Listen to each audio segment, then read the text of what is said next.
김정은 입장에서는 또 인민들이나 군부 세력들에게 좀 궁색한 입장이죠. 왜냐하면 본인이 자력갱생해서 경제발전 이룩하겠다고 했는데 정작 어떤 뚜렷한 북한의 어떤 경제 상황을 좀 드라마틱하게 좀 개선할 수 있었던 그런 성과는 마땅히 보여주지 못하고 있었어요. 네. 근데 우리가 주목해야 되는 부분은 이제 장마당이죠. 네. 그러니까 뭐냐면 이제 장마당이라는 게 이제 시장이에요, 시장. 근데 북한에 이제 자생적으로 생겨나기 시작한 이제 크고 작은 이제 북한 전역에 이제 장마당이 생기게 됐는데 이 장마당 체제가 북한 경제 체제를 유지하는 중요한 또 근간이 되고 있어요. 이건 뭐 부정할 수 없고 부인할 수 없는 부분인데 자, 북한의 인민들에게 네. 자본주의의 맛을 보여주는 거죠. 쉽게 얘기하면. 과거 1990년 1월 페레스트로이카와 글라스노스트라고 하는 구소련이 개혁 개방 경제 정책을 펼치게 됐는데 그러지 않을 수 없었던 상황인 거예요. 무슨 얘기냐면 과거 구소련에 이미 여러 그런 어떤 자본주의의 물결과 그런 시장 경제 체제가 많이 이제 침투를 하면서 이제 구소련이 붕괴하기 시작한 거죠. 그러니까 무슨 얘기냐? 아마 김정은이나 북한 군부 세력에게는 아마 상상만으로도 끔찍할 겁니다. 북한 인민들이 쉽게 얘기하면 이른바 자본주의의 맛에 들어서 북한 체제 스스로가 붕괴될 수 있도록 하는 것. 네. 그러니까 우리나라가 지금 북한 주민들이 우리 K 드라마 이제 한류 열풍이 이제 북한까지도 전달이 돼서 이제 우리나라 드라마나 영화 또 우리나라 가요 같은 걸 많이 듣는다고 하지 않습니까? 맞아요. 또 이제 더 나아가서는 우리나라의 뭐 다양한 이제 그 먹거리들이라든가 또는 기타 뭐 옷가지리우 그다음에 또 기타 뭐 그런 것들이 이제 뭐 공식적인 그런 교육은 아닐지언정 이제 북한에 그렇게 이제 뭐 밀수 형태로 이제 뭐 중국을 경유해서 북한에도 우리 한국산 그 물품들이 또 북한에도 많이 지금 들어가고 있다고 하는데 이제 그런 부분들에 우리가 조금 더 집중을 해야 된다는 거예요. 그래서 북한과의 경제 교류 또는 경제 협력과 경제 지원들을 더 활발히 해야 된다. 오히려 컨텐츠 이런 쪽도 그렇죠. 효과가 있고. 그게 결국은 북한 체제를 스스로 무너뜨리게 하는 가장 주요한 방법이 될 것이다. 아, 그래서 그런가 요즘에 막 보면은 뭐 중학생도 30몇 명인가요? 막 공개 처형했다고 그러고 그 너무 이렇게 극단적으로. 그러니까 이제 북한이 아는 거죠. 북한의 인민들의 네. 어떤 그 민심 위반 현상이라든가 북한 체제에 대한 어떤 좀 반감이라든가 약간 동요하는 움직임들을 잠재우기 위해서 폭력적이고도 강압적인 그런 행태를 보여주고 있는데 네. 그런 것들이 북한은 알고 있다라는 것이고 북한이 이런 데에 굉장히 민감해한다는 것을 보여주는 방증인 것이죠. 교수님, 그리고 그 국방부가요 이런 말을 했었더라고요. 북한이 핵 사용을 기도하면 정권의 종말을 맞을 것인데 그 이유가 한미 동맹의 즉각적, 압도적, 결정적 대응에 직면하게 될 거다. 그래서 여기서 즉각적, 압도적, 결정적 요거를 좀 구체적으로 어떻게 이게 드러나는 건지 좀 아시나요? 예, 지난 2022년 3월 네. 이제 대통령 선거가 있었죠. 네. 그래서 우리 윤석열 대통령께서 2022년 5월 이제 당선이 되셔서 취임을 하시게 됐는데 그때 당시에 대선 캠프에서 이제 윤석열 캠프에서 얘기했던 게 두 가지가 있었어요. 이제 하나는 이제 외교 안보 노선인데 이제 우리가 흔히 외교 노선은 실용 외교냐 자강 외교냐 크게 두 가지로 나뉩니다. 그래서 그때 당시에 민주당의 이재명 캠프에서는 실용 외교를 그리고 윤석열 캠프에서는 자강 외교를 외쳤죠. 그리고 또 하나 특징적이었던 게 윤석열 캠프에서는 선제 타격에 대한 부분을 열어두었어요. 그래서 이 선제 타격이란 게 뭐냐? 그러니까 이제 북한은 핵무기를 개발해서 핵무기를 보유하고 있고 그리고 핵무기뿐만 아니라 정작 핵 자체가 무서운 게 아니라 그 핵무기를 투발하는 그 고도의 투발 수단들 그러니까 지금의 이런 뭐 ICBM이라든가 이런 다양한 이제 미사일들인데요. 네. 북한이 소형화 경량화해서 이 핵탄두를 실어서 이 미사일을 쏜다면 네. 사실은 지금 뭐 북한 평양과 우리 서울이 네. 이제 거리가 가깝고 한반도에서의 중심이 짧고 이제 지리적 그런 부분들 때문에 이제 북한이 미사일 한 발만으로도 이제 결국은 그 핵미사일이 서울, 경기, 인천 지역 우리 수도권에만 떨어진다고 하면 그 단 하루만 해도 수백만 명의 또 그런 사상자가 발생한다라고 하는 그런 시뮬레이션이 있지 않습니까? 네. 그러니까 이제 우리로서는 북한의 어떤 핵무기에 우리가 선제적으로 대응할 필요가 있었고, 그래서 북한이 핵 발사 징후가 있다.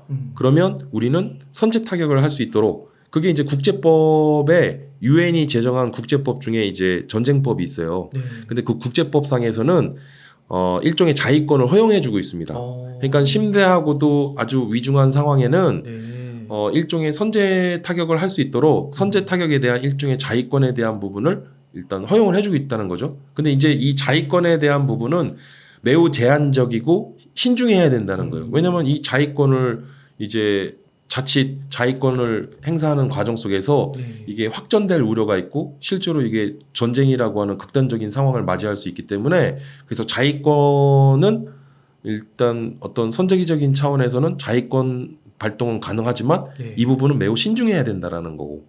그래서 우리가 지금 현 한국군이 이제 삼축 체계라고 하는 게 있죠. 그래서 킬 체인과 그다음에 KAMD, KMPR이 있어요. 그래서 킬 체인은 말 그대로 선제 타격이에요. 그래서 북한의 예를 들어서 핵 미사일이 발사될 징후가 보이면 이 핵 미사일이 발사되기 이전에 우린 선제 타격을 하는 개념이 킬 체인이에요. 네. 이게 한국형 삼축 체계예요. 그다음 KAMD는 이제 한국형 대공 방어 체계. 그래서 예를 들어 미사일이 북한이 발사를 해서 그 미사일을 이제 고고도로부터 중고도 저고도에 이르기까지, 그래서 이걸 다층 방어 체계라고 하는데, 우리가 흔히 이러한 미사일 대공 방어 체계를 MD라고 그러거든요. 그래서 미슬 디펜스입니다. 그러니까 미사일을 미사일로 요격하는 방식이라 그래요. 그래서 이제 우리는 이런 요격을 하는 게 바로 KAMD. 그리고 마지막 KMPR은 뭐 있어서도 안 되겠지만 있지 않을 거라고 저도 생각하지만, 북한이 발사한 미사일이 결국 우리 한반도에 한 발이라도 떨어지는 순간 네. KMPR 마지막 세 번째 단계는 우리가 대량 응징 보복을 하겠다라는 겁니다. 그래서 북한의 이런 대량 응징 보복을 우리가 가하기 위해서 현무라고 하는, 그래서 현무 1으로부터 현무 5까지 네. 지금 현무 이후 버전까지도 지금 우리 이제 개발을 지금 하고 업그레이드를 하고 있는데, 뭐 이게 이른바 그 괴물 미사일로 불려요. 그래서 이 미사일 현무 미사일 한 발이 전술핵에 버금가는, 그러니까 핵무기는 기본적으로 전략핵과 전술핵으로 나뉘는데, 전술핵은 전략핵에 비해서 저강도 파괴력을 가진 그런 핵무기를 우리가 전술핵이라고 하는데, 이 현무 미사일의 위력이 그러한 전술핵에 않게 파괴력이 있다. 그래서 우리는 그런 KMPR의 그런 3단계의 삼축 체계를 갖고 있는 거죠. 그러니까 이제 지금에 또 보면 지금 한미 동맹, 그러니까 정확하게는 한미 군사 동맹이라고 표현하는 게 맞는데요.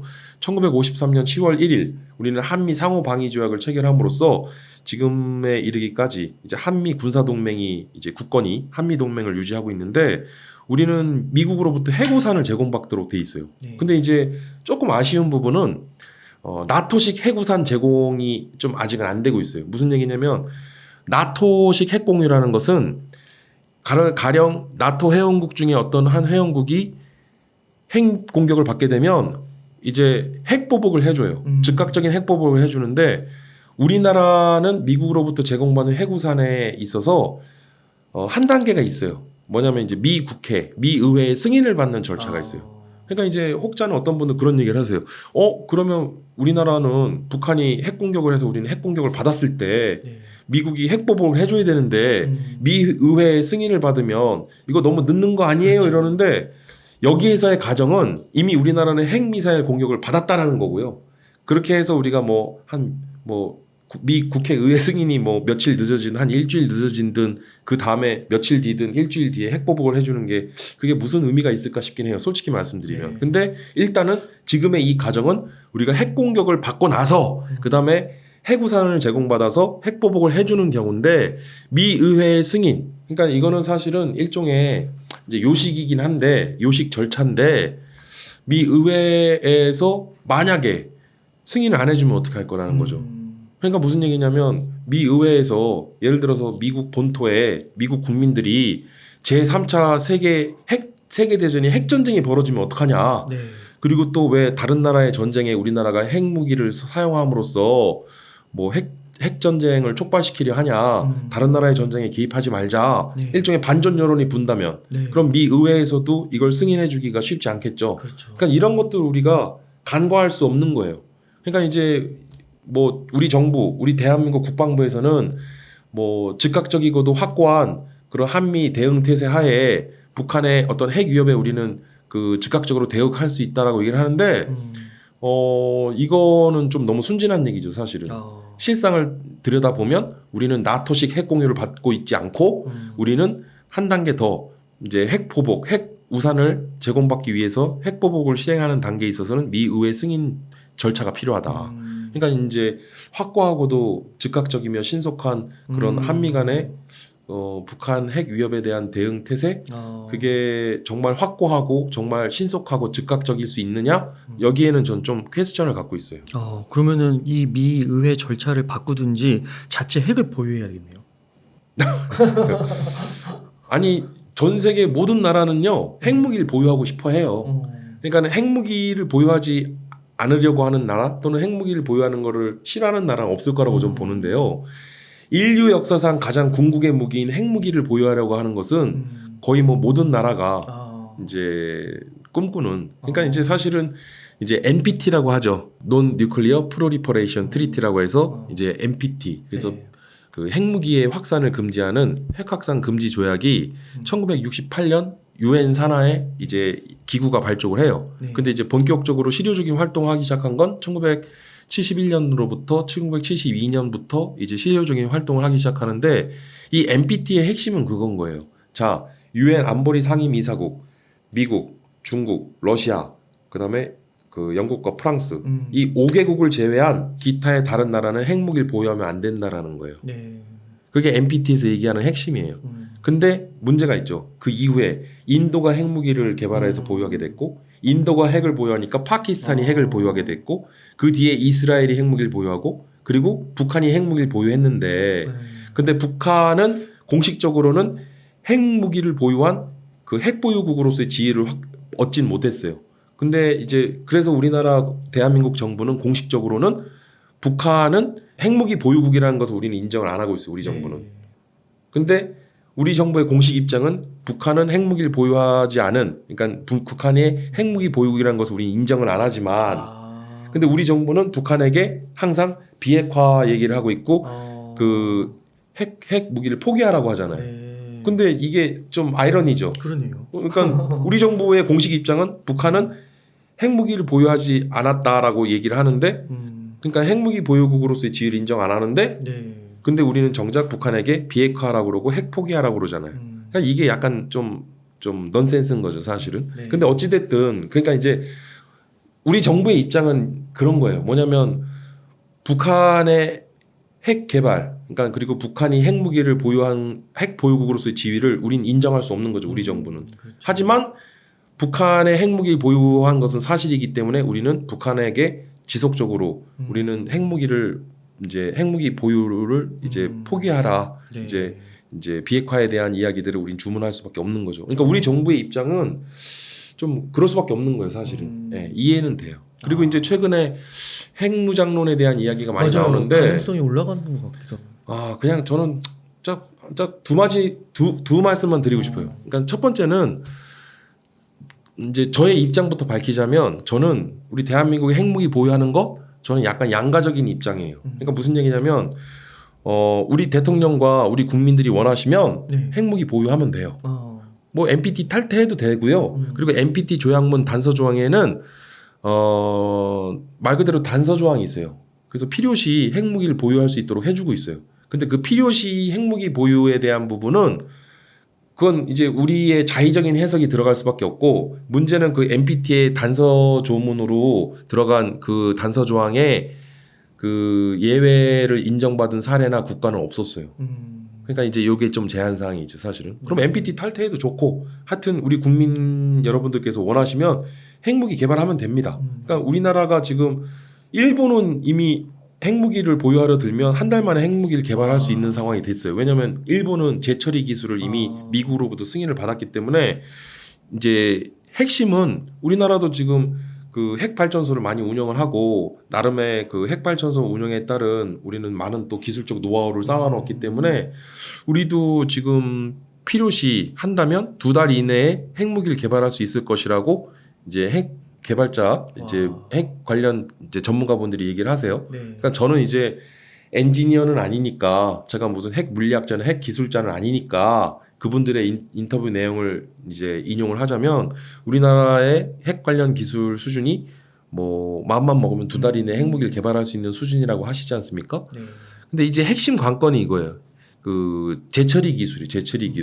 그러니까 사실은 우리가 핵무기 개발을 한다라고 얘기 안 하고 재처리 기술을 국제사회나 미국으로부터만 승인받으면 우린 사실은 핵 보유국이 된 거나 다름없는 거죠. 그러니까 이제 접근 방식이 네. 약간 조금 이제 약간 미묘한 차이가 있는 거죠. 근데 어찌됐든 그 우리나라의 대통령께서 지난해 4월이죠. 우리나라 윤석열 대통령께서 지난해 4월 미국을 방문하셨어요. 그래서 그때 당시에 바이든 대통령과 워싱턴 선언이라는 걸 해요. 그래서 국제사회와 미국 대통령과 함께 나란히 서서 전 세계에 워싱턴 선언이라는 걸 우리나라 대통령께서 하시는데 그 워싱턴 선언의 의제의 핵심은 우리 대한민국은 앞으로 핵무기를 개발하려 들지도 않고 핵무기를 보유하지 않겠다라고 하는 워싱턴 선언을 해버립니다. 그러니까 이제 지금 핵 그 선언을 한 지 이제 1년 간 넘어서 지금에 와서 우리 정부의 공식 입장은 도대체 뭔지 그거부터 좀 입장을 밝혀야 되지 않을까 싶어요.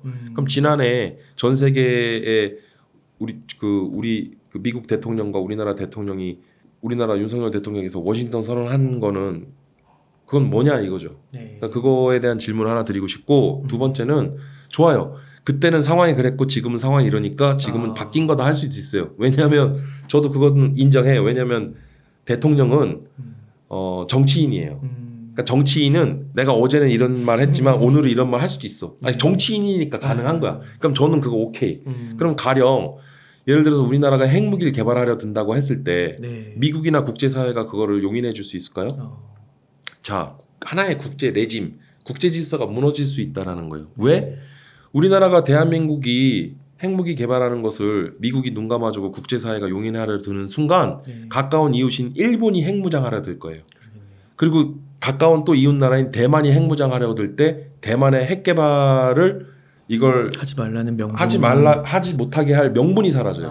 그러네요. 그러니까 전 세계 모든 나라들이 이제 우후죽순 너도 나도 핵 개발을 하려 들 건데 이걸 막기 위해서 발족한 게 1968년 NPT가 발족이 된 거예요. 전 세계 약 한 190여 개 국가가 이 NPT에 가입을 했죠. 네. 근데 우리나라의 이런 입장, 그러니까 우리나라가 안보상 지금 북한이 핵무기를 개발해서 보유하고 있고 네.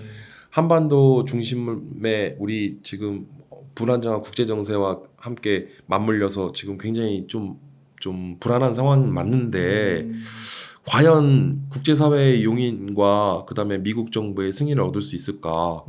그리고 우리가 이해득실을 좀 따져야 되는 게 그럼 우리가 핵무기를 개발해서 보유하는 것과 그리고 국제사회로부터 어떤 국제사회의 비난 여론과 또 국제사회로부터의 고립 그다음에 또 한미동맹이 파기될 것까지도 우리가 감수하면서 네. 핵무장을 하고 핵무기를 개발하는 것이 과연 우리나라 국익에 도움이 될 것인지를 냉철하게 이걸 분석을 해야 된다는 거예요. 우리가 핵무장하고 핵 개발하려고 하는데 예를 들어 국제사회로부터 고립이 되고 한미동맹이 파기되려 한다면 네. 그건 정작 누가 원하는 걸까요? 그건 북한이 원하는 거 아닐까요? 그러니까 우리가 이런 걸 좀 냉정하게 짚어봐야 되는 거예요. 그래서 저는 조금 제안 드리건데 사실 똑같은 얘기인데 핵 재처리 기술을 용인받는 것까지는 좀 얻어내자. 아니면 두 번째 나토식 핵 공유를 받아내자. 네. 그리고 마지막 세 번째 과거 1990년대 우리가 한반도에 그 전술핵을 배치했다가 이제 그걸 철수를 했는데 전술핵을 다시 재배치하는 것은 거기까지는 좀 우리가 열어놔야 되지 않을까. 그래서 저는 다시 정리를 하자면 우리나라 대한민국의 핵무장론에 대해서는 핵 개발하고 핵무장하자라는 이런 여론에 대해서는 약간 양가적인 입장이긴 해요. 네. 근데 저는 좀 아이러니하게도 군사학자고 전쟁을 연구하는 사람이지만 전쟁과 무기를 연구하는 사람이지만 그래도 핵 개발에 대한 부분은 조금 조심스러워요. 신중해야 된다라는 쪽이 좀 더 가까워요. 왜냐면 근데 사실은 그건 있죠. 뭐냐면 우리나라가 전 세계 군사력 순위 5위고 네. 그리고 우리나라가 지금 해외 무기 수출도 많이 하고 군사력 증강에 열을 올리는데 우리가 군사력 증강을 한다고 해서 이걸 꼭 전쟁을 하려고 군사력을 우리가 높이는 건 아니잖아요. 네. 마찬가지로 우리가 핵 개발한다는 게 우리가 꼭 핵 전쟁을 하려고 핵 개발하는 건 아니지 않습니까? 네. 그러니까 이제 핵 개발에 대한 부분은 가능성만큼은 열어두고 있는데 여기에서만큼은 조금 신중해야 되지 않을까 그런 생각을 갖고 있고, 반면에 그러면 핵무장이나 핵 개발에 대한 부분이 안 된다면 일종의 차선으로서 우리가 생각할 수 있는 게 첫 번째 나토식 핵 공유, 핵무기를 개발하고 핵무장을 하려 한다는 것에 약간 이해 못 미치지만 약간의 차선으로 제시할 수 있는 게 앞서 말씀드렸던 그런 거죠. 나토식 핵 공유에 대한 부분들. 그 다음에 이제 더 나아가서는 그 한반도에 전술핵을 재배치하는 부분까지, 거기까지는 우리가 조금 더 좀 가능성이 있지 않을까, 뭐 그런 생각을 갖고 있습니다.